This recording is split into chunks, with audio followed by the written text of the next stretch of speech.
In 2 Kings chapter 5, God's power reaches beyond Israel into foreign lands. Naaman, commander of Aram's army, a great and respected warrior, is introduced. Through him the Lord gave victory to Aram.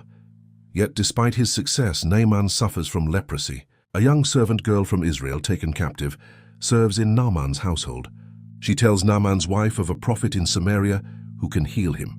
Naaman seeks permission from the king of Aram, who sends him to Israel with a letter. Naaman travels with gifts of silver, gold, and fine clothing. When the king of Israel reads the letter, he becomes distressed. He questions, "Am I God that I can kill and bring back to life?" Elisha hears what has happened and sends word to the king. He asks that Naaman be sent to him, so he may know there is a prophet in Israel. Naaman arrives at Elisha's house with his horses and chariots, expecting a dramatic display. But Elisha sends a messenger with simple instructions. "Go, wash 7 times in the Jordan River." Naaman is angered.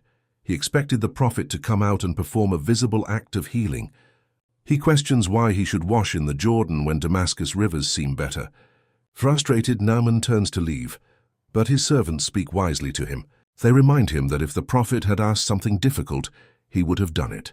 Why not obey something simple? Naaman listens. He goes down to the Jordan and dips himself 7 times, just as the man of God said. On the 7th time his skin is restored, becoming clean like that of a young boy. He returns to Elisha, now humbled, and declares there is no God in all the earth except in Israel. He offers gifts to Elisha, but the prophet refuses to accept anything. Naaman then asks for permission to take soil from Israel to worship the Lord in his own land. But the story does not end there. Gehazi, Elisha's servant, sees an opportunity. He runs after Naaman, falsely claiming Elisha sent him to ask for silver and clothing. Naaman gladly gives more than requested.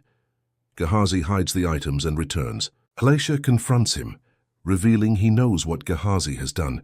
Because of his greed and deception, Elisha declares Naaman's leprosy will cling to Gehazi. Immediately, Gehazi is struck with leprosy, becoming as white as snow. Naaman's healing shows God responds to humility and obedience, not status or expectation. Gehazi's downfall shows how greed and dishonesty lead to loss, even when close to God. Next comes 2 Kings chapter 6, where Elisha continues to reveal God's power.